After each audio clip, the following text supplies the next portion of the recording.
faly miarabantsika rehetra indray tomporasy tompovavy amin'ity hariva ity ary misaotra antsika amin'ny safidy hiaraka aminay anaraka izao vaovao an-tsara ny televiziona malagasy izao. Nanamarika ity herinandro ity ny fitsanganan'ny gouvernemanta vaovao tarin'ny premier ministre Kami Vital. Nisy ireo mpikambana vaovao ao anatin'izany gouvernemanta izany dia ho ampahafantarany Jean Mirambelisson amintsika ny mombamomba ireo mpikambana vaovao ao anatin'izay gouvernemanta izay. Atombontsika amin'ireo manam-boninahitra jeneraly ity fampahafantarana ireo mpikambana vaovao ao amin'ny gouvernemanta ity. Général de division Rakoto Armasy André Lucien, ministre ny folo alin-dahy, 7 taona, nivoaka tao amin'ny andian'ny fahavalo ny akademia militaire an'Antsirabe. Taleny kabinetra miaramila teny Ambohitsirovitra afarany teo. Tsinganina amin'ny fiofanana miaramila ihany koa ny nandalovany tao amin'ny collège interarmée de défense torak'izany ihany koa teto amintsika ny fandalovany tao amin'ny CEDS sy ny IMATEP. Efa semgam na chef d'état-major général ny tafika malagasy ny général Rakoto Armasy. Mitandrena ho ministre ny fahasalamana kosa ny général de brigade Radonarson Pascal Jacques 15 taona.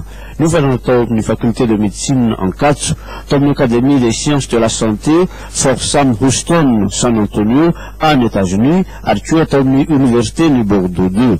Efa niasa tao amin'ny CHR Bordeaux 2, tao amin'ny ONU Soavinandrina Antananarivo ary koa tao amin'ny Air France Antananarivo. Mitandrena ho secrétaire mpanjakana misahana gendarmerie pirenena kosa ny général Randria Nazary 15 taona. Commande lefitry ny gendarmerie pirenena izy farany teo nofa natao amin'ny Châteauroux Versailles momba ny intervention spéciale et protection de personnalité ny tenany. Nofa ihany koa momba ny antsoina hoe conduite des opérations de renseignement tany Washington ary farany teo formation en intelligence à l'Académie nationale de renseignement taty Afrika Atsimo. Ny général faefatra izay hitantana ny tontolo iainana sy ny ala manomboka izao dia ny général Ravelo Arson Erlanto 12 taona. Manana ny maripaizana de SS administration et gestion publique nommé ny université ny La Sorbonne any Frantsa. Manana ihany koa ny maripaizany administrateur du territoire avy amin'ny Institut international de Paris, magistrat ihany koa ny lehilahy ary farany manana ny maripaizana role of police in managing a crisis course nommé ny Louisiana State University any États-Unis. Ny manam-boninahitra ambony lieutenant colonel mandeha tsara Georges kosa 40 taona dia nofa natao amin'ny akademia miaramila n'Antsirabe nandalo ny CNTMAD, ny école spéciale polytechnique n'Antananarivo, ny école supérieure des sciences agronomiques n'Antananarivo ihany koa ary farany ny école nationale d'administration de Madagascar na ENAM izany. Izay ny amin'ireo manam-boninahitra ambony sy manam-boninahitra jeneraly. Ho an'ny administrateur kosa ny administrateur Jean izany izay lasa ministre ny atitany dia 20 taona ny lehilahy. Filoha lefitry ny synade na ny syndicat des administrateurs civils tale général ny ministère ny atitany teo aloha DRH ihany koa directeur de ressources humaines ary efa filoha ny commission ad hoc tany amin'ny faritany Zakatena nantsiranana teo aloha ary koa PDS nyzany faritany Zakatena nantsiranana izany. Mpikambana tao amin'ny CENI na commission électorale nationale indépendante ingahy ministre talohan'izao fanendrena azy izao. Manana ihany koa ny maripaizana gestion d'entreprise coopérative, maripaizana fanome ny Institut coopératif de Moscou, technicien supérieur ihany koa navoaka ny IMATEP ary farany administrateur civil novana tao amin'ny ENAM. Momba ny ministre ny varotro indray Fredy Mahazoasy 12 taona, tale général ny industrie, tale général ny varotro teo aloha, manana ny maripaizana Master of Science in Park avy amin'ny université ny Michigan any États-Unis. Manana ihany koa ny antsoina hoe AEA en mathématique pure, option analyse harmonique ny lehilahy ambony ny agrégation azony tao amin'ny école normale supérieure technique de Cachan.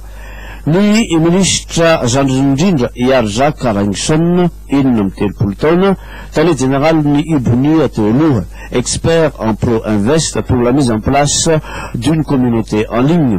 manana ihany koa ny maripaizana 3e cycle en affaires internationales, manana ihany koa ny maripaizany sciences politiques avy amin'ny école de hautes études en sciences sociales ny Paris, ary farany ingénieur niveau atao amin'ny école spéciale de mécanique et d'électricité option télécom tao Paris ihany koa ny ministre Ranguson i Rizaka.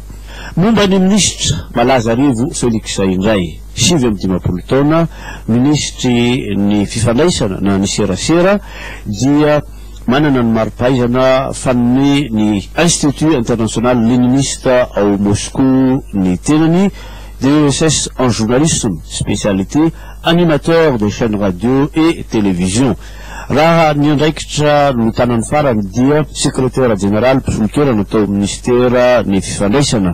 Talohan'izay tale généraly tao amin'izany départementa izany efa tale ny RNM ny lehilahy tamin'ny taona 20 ka hatramin'ny taona 2010 efa tale paritra ihany koa tany Mahajanga talohan'izay, fa ny mendrika asongadina manokana dia efa olom-boafidy parlementaire na sombava-bahoaka ny Besalampy faritany ny Mahajanga izy tamin'ny taona 3 ka hatramin'ny 2017. Amaranantsika azy farany eto am-paninonana fa voalohany raha ny tena marina dia Ramatoa ministre Kolotsaina, ministre de la culture et du patrimoine, Rakoto Malala Mirai Mialy, j'ai maître de conférence, chercheur enseignant en ethnomusicologie à l'Institut de civilisation de l'Université d'Antananarivo, ny tenany ankehitriny. Efa sombava-bahoaka ny Madagasikara lanty eto Antananarivo tamin'ny taona 5 présidente fondateur de l'association parlementaire Madagascar France, efa ministry ny kolotsaina sy ny fifandraisana ihany koa tamin'ny taona 7 izany, miteny fiteny-pirenena efatra Ramatoa Rakoto Malala Mirai Mialy, ny teny russe, ny teny frantsay, ny teny anglisy ary mazava loatra ny teny malagasy. Sy zany ny fampafantarana mombamomba ireo ministra vaovao mpikambana ao anatin'izany gouvernement tatariny premier ministre Camille Vital izay, fa lafin-javatra hafa kosa mikasika ny fanapaream-pahefana vola mitetina 4 tapitrisa euro no natokany firenena frantsay anampiana ireo faritra sy commune maro izay miara-miasa ao anatin'ilay antsoina hoe coopération décentralisée, tsy maintsy isy ny plateforme entina anatsarana izay fiara-miasa izay hoy ny ministra Hajo Andriananarivelo indrindra ny amsehatra ny lalàna nisy ny atrikasa mandritry ny 2 andro tetsy amin'ny centre de conférence internationale Ivato. Nanaraka akaiky an'izay Lanto Malalaka Sata.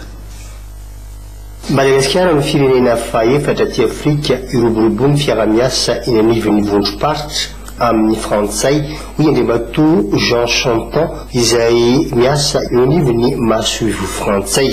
7 tapitrisa euro tao anatin'ny efataona izay faritra na région maro avy amin'ny Frantsa no miara-miasa amitsika toy ny région Aquitaine, Alsace, Rhône-Alpes, Basse-Normandie. Vanim-potoana izy moa izay ny ministra Hajo Andriananarivelo fa maro rahateo ireo firenena no manolo-tanana ny lafiny sosialy, ny toe-karena, ny fahasalamana sy ny sisa no tena iara-miasa eto. Tanjona dia mba hoe ahafahan'ny tsirairay aby mahafantatra ny tena asa ataon'izy ireo ka ahafahana mifampizara n'izay traikefa sy asa atao izay mba ho tena mpampandrosoana marina ho an'ny firenentsika. Voalaza teto fa ho an'ny faritra eto Madagasikara izay mbola tsy ahitana fiara-miasa tontolo dia eo indrindra ny ministera andrindra izany. Mila fiara-miasa rahateo eo anivon'ny ministera vitsivitsy nefa izao zavatra izao. Commune 9 teto no nasaina eto amin'ny fobentoerany resam-pirenena eto Ivato no anatanterahana izany eo ihany koa ny anivon'ny faritra. Ny traikefa